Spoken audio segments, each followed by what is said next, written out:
राष्ट्रवादीला अजूनही आपल्याकडून अपेक्षा आहे की तुमच्यासोबत युती होईल, मात्र आपण उत्तरमध्ये तर 40 उमेदवार दिले आणि तिकडे 29 उमेदवार शिवसेने दिले, तर मग युतीची शक्यता आहे किंवा नाही, काय आहे? सध्याच्याला नांदेड महापालिकेची निवडणुकीची धामधूम चालू असल्यामुळं बरेच दिवसापासून महायुतीची चर्चा चालू होती. आम्हाला राष्ट्रवादी संघ काय आमची चर्चा चालू नव्हती आणि ज्या ठीक आहे मुलाखतीत म्हणले असतील चर्चा चालू आहे, मात्र आमचे नांदेड महापालिकेचे उमेदवार 40ला 40 नांदेड उत्तर मतदारसंघातले झालेले आहेत आणि तिकडे दक्षिणचे आनंदराव बोंडारकर यांचे नांदेड महापालिकेचे उमेदवार 29 आहेत. म्हणजे असे शिवसेनेचे उमेदवार या नांदेड महापालिकेवर उमेदवार उभे आहेत आणि 100% या येणाऱ्या काळामध्ये 15 तारखेच्या नंतर आपला 100% विजय होईल आणि या नांदेड महापालिकेवर शिवसेनेचा भगवा फडकेल आणि महापौर शिवसेनेचाच बसेल. अशोक चव्हाण असं म्हणाले आज भाषणामध्ये की आम्ही शिंदे सेनेला 10 जागा द्यायला तयार होतो, पण शिंदे सेनेनं जाणीवपूर्वक आमच्यासोबत युती केली नाही. तसं काही नाही. आमची 2-4 चर्चा झालेली आहे आणि त्या चर्चेमध्ये काही सफल झालेलं नाही.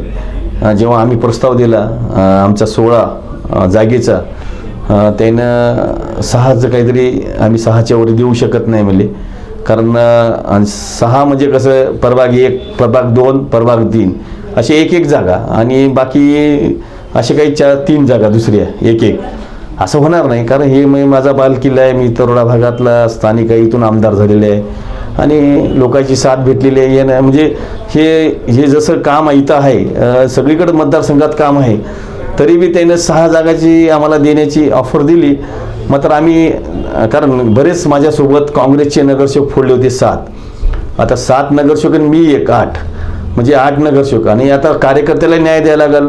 जसं आता महेश चव्हाण आमचा आयटोवाला आहे, स्कूल बसवाला, त्याला मी न्याय दिला. शिवसैनिक 30 वर्षापासून महेश चव्हाण काम करते या नांदेड या प्रभाग क्रमांक 1 मध्ये, तुम्हाला माहीत आहे. तसंच जे संतोष माधवडा शहर प्रमुखला बी मी त्याला न्याय दिला. असं एक आमचा मनमित कार्यकर्ता, माझ्या पहिलेपासून संघ राहिलेला शिवसैनिक जीवा म्हणजे पहिलेपासून पाठीमागं राहिलेला, त्याला सुद्धा न्याय दिला. म्हणजे कार्यकर्त्याला ॲडजस्ट करावं लागते. आणि ठीक आहे, जे नगरसेवक आपल्यासोबत आले, शिंदे साहेबांनी एकच सांगितले की बाबा जे नगरसेवक आपल्यासोबत आले उठाव करताना त्याला पहिले प्राधान्य द्या, बाकी नंतर विचार करा. विचार म्हणजे जे सक्षम कार्यकर्ता आहे त्याला उमेदवारी द्या म्हणून सांगितलं होतं. तरी आपण चांगल्या सक्षम उमेदवार काम करणारे असे उत्कृष्ट उमेदवाराला, आपण चांगल्या उमेदवाराला उमेदवारी दिलेली आहे कार्यकर्त्याला आणि येणाऱ्या काळामध्ये 100% कार्यकर्ते सुद्धा निवडून येतील याची गॅरंटी आहे मला. मिनल पाटील नावाचे जे होते ते असा आरोप लावत आहेत की एकनाथ शिंदे साहेबांनी त्यांना तिकीट द्यावंच लागेल असं आपल्याला सांगितलं, पण आपण तिकीट दिलं नाही. काय सत्यता आहे? हे बघा, आज गुरुवार दिवस आहे, मी लबाड सांगत नाही, मी माझ्या रक्तामध्ये बी नाही लबाडी आणि ते काय पक्षात काम केलं नाही. त्याने आता 3 महिन्याखाली आलेले तिथं तुम्हाला सगळ्याला माहीत आहे. ते 4 महिन्याचं त्याची ही आहे. 4 महिन्यात कुठं आमदार की काही नगरसेवकी भेटते काय? 4 महिन्यात नगरसेवक होऊ शकते काय? असं तर कोकाटे साहेब तिथला स्थानिक माणूस आहे, भूमिपुत्र आहे, तिथला भूमिपुत्राला प्राधान्य द्यायला लागते. तिथं नगरसेवक आहे, तिथं काँग्रेसचा नगरसेवक फुटून कोकाटे, श्याम कोकाटे माझ्यासोबत आलेले त्याची आई. कारण मला शिंदे साहेबांनी सांगितले होते की पहिले प्राधान्य त्याला द्या. त्याला सुद्धा सांगितले वा इथं ते पहिले नगरसेवक आहेत, तुम्ही मागणी करू नका. आता ते ठीक आहे, मला त्याच्यावर टीका करायची नाही, त्याचा काय माझा संबंध नाही आणि ते काय माझ्यासोबत पहिलेपासून काही संबंध आलेला नाही. या 3 महिन्याखाली आलेला आहे माझा संबंध. कारण पहिले शिवसैनिक ठीक आहे माझ्यासोबत उठाव करताना गाडीवाले आलेले आहे. तुम्हाला सांगतो, तुम्हाला माहिती आहे 2022ला माझ्यासोबत शिवसेनेमध्ये प्रवेश केला 6 टर्मचा नगरसेवक गाडीवाला हनुमानगडचा, आज संदीप गाडीवाले. आज त्याच्या वडिलापासून नगरसेवक आहेत, ते अपक्ष आहेत, पहिलेच तर पक्षाच्या निशाणीवर लढत आहेत. म्हणजे काँग्रेसच्या काळात सुद्धा काहीतरी एकदा लढले इलेक्शन त्याने लढविल ती, मात्र तिथं म्हणजे नंतर त्याच्यानंतर 2-4 टर्म त्याने अपक्ष लढविले. आता पहिली शिवसेनेच्या धनुष्यबाणावर निशाणीवर ते संदीप गाडीवाले हे नगरसेवक आपल्याकडे प्रवेश करून 2022ला ते आपल्या सांगवी प्रभाग क्रमांक 3 मध्ये आता या आपल्या शिवसेनेच्या याच्यावर निशाणीवर लढत आहेत आणि 100% निवडून येतील. मला सांगा आता कसं देवा, मला सांगा. आता ते मला साहेब तर म्हणलेच नाही, मला मॅसेज दाखवाय कुठे आले काय, फोन आले काय, काहीच नाही. माझा काही संबंध आहे, कोणीही फोन लावलेला नाही. मी फोन लावला असता, मी विचार केला असता, मी त्याला सांगितलं बा 4 मध्ये उभं टाका, 4 मध्ये जागा आहे. आम्ही आखरीला माझ्या कार्यकर्त्याला दिलं, मनमीतला. मी म्हणलो 4 मध्ये मी उभं टाका, तिथं काय विषय नाही. माझा काय विषय नव्हता. मला माणसं पाहिजे ना चांगली.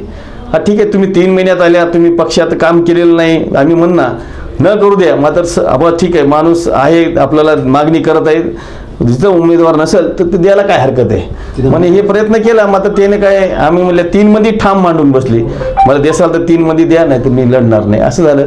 पण ते मला सांगा, जे 40 वर्ष काम केले आपल्या पक्षामध्ये, शिवसेनेमध्ये, मी सुद्धा काम केलेलं आहे, असे बरेच आमदारांनी काम केलेलं आहे, हेमंत भाऊनी काम केलेलं आहे, आज 30 वर्ष झालं काम करतात भाऊ बी. असं कसं मला सांगा, पक्ष काय कसं चालणार.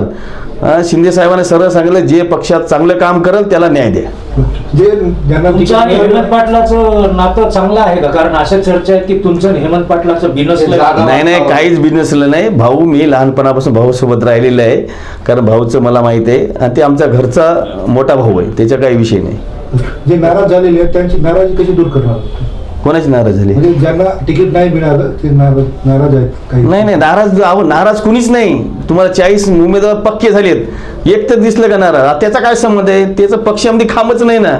ते 3-4 महिन्याखाली तुम्ही असं का करायले? पत्रकार मला तुम्ही त्याला विचारा ना, तू किती दिवस झालं पक्षात काम करायला म्हणा. बाळासाहेब बद्दल बोलताय. बाळासाहेबाचा काही नाही, घरचा आमचा भाऊ आहे छोटा, ते सोडून द्या विषय. आता काय करणार? चुका होतात, त्याने सांगितलं, माफी मागितली, विषय संपला.